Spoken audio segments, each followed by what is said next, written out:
Frankenstein, Agent of S.H.A.D.E. number 16, written by Matt Kindt and Alberto Ponticelli. This is the final issue of the series. Last three issues were tie-ins to Rot World, which still has not ended, but this is set after Rot World, so it doesn't tell us how it ended. But you just got to accept that it did, and the world is back to normal. So it's 1 month later, Central City, and we see a very large bearded man knocking on a door. And when a woman opens it up, they walk up to the roof saying like, there's not any security footage. Nobody's keeping an eye on us. We're free to do this. And they chant out, we do this to free the mind, free the body, free the soul, and free doom. And they all spit out some weird, basically rot. They look like they're spitting out the rot. And as they do so, a missile busts out of the water tower on top of the building and starts flying across the city, where it seemingly is going to get dropped right in the middle. And they say, yep, we did it. What happens now cannot be undone. And then they look over and see Frankenstein coming at him with a sword. So cut to a few minutes prior, and we meet Agent Harl Martin, who is watching all of this happen on a whole bunch of TV screens. And he's working, I'm pretty sure, with the CIA.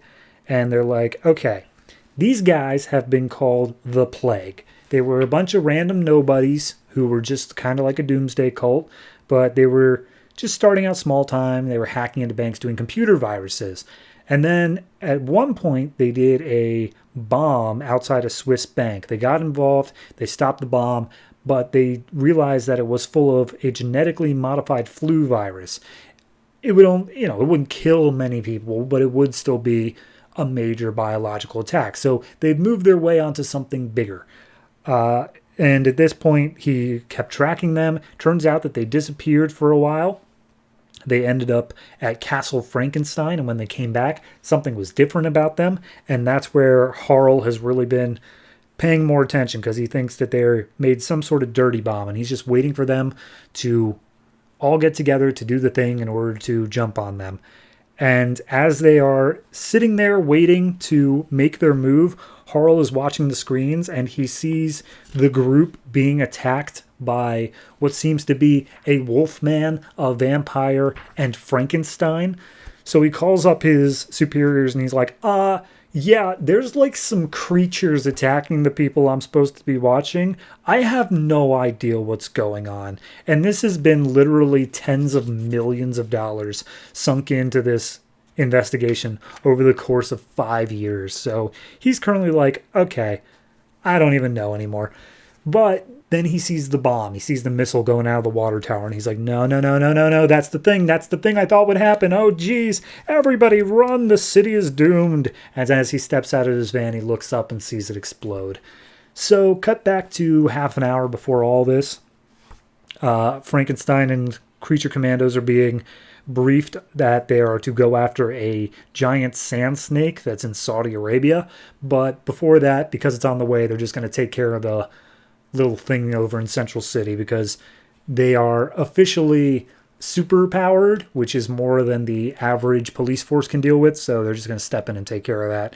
And Frankenstein just seems bored. He's like, screw it. I'm so done with this. Just point us where to go and we'll go. So they all hop into the egg and start flying their way over there.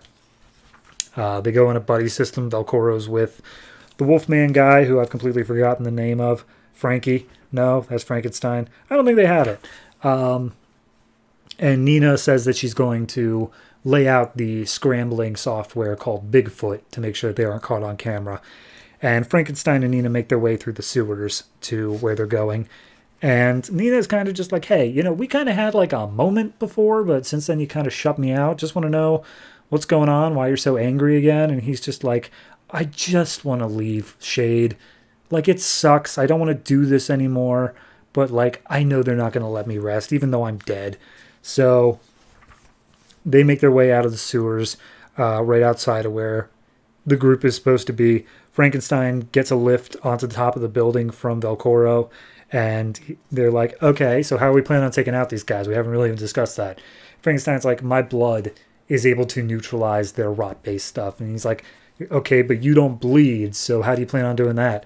And Frankenstein struggles out of Velcoro's grip. Turns out he's wearing a suicide bomber vest, right? like the entire time. He drops down onto the missile, pries it open to get all the materials out, and then blows up his vest to get his blood all over the stuff. And it works. He bleeds all over it. It neutralizes the components, and everyone's looking up from the street like, ew, that's gross. So then Frankenstein is falling to his death, and Nina swoops up with the jetpack, and he's just like, ah, geez, Frank, what are we going to do with you? So she drops Frankenstein on the group, immediately knocks them out, like no fight at all. And then we say, like, all right, well, let's go over to the sandworms.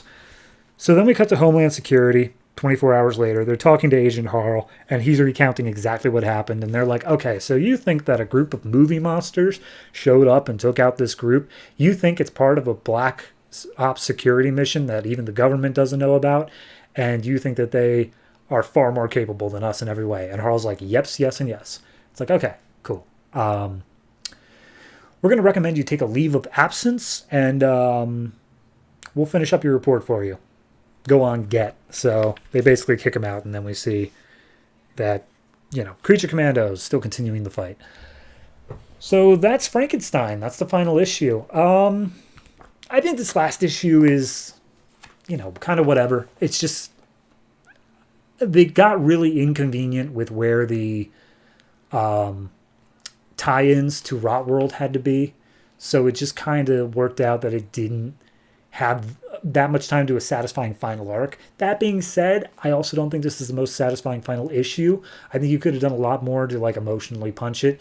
But this is a fun one. It's not like, oh, this was horrible and it didn't do anything. No, it was just a fun little romp where it's just like, and the game continues on, where Frankenstein will continue to fight the good fight, and he'll always be upset about it because he's just a grumpy puss. So, yeah, I mean, it's fine. It's a fine enough issue. It's just not great. It doesn't really leave the biggest pow. I think that, honestly, the last issue would have been a much finer ending point to just say, like, no, like, this alternate world where Rot World happened, it's just how things are for Frankenstein. He thrives in this world, and we didn't need him to come back to being hidden, I think it was a much finer issue for him to wrap up there, but they brought him back, they did this, and it's okay. So I'm going to give this one I'm going to give it a 6.5. I do like some of the art in this. There is some pretty cool imagery with it, but for the most part, the story just is a, okay, yeah, kind of story. So that's Frankenstein.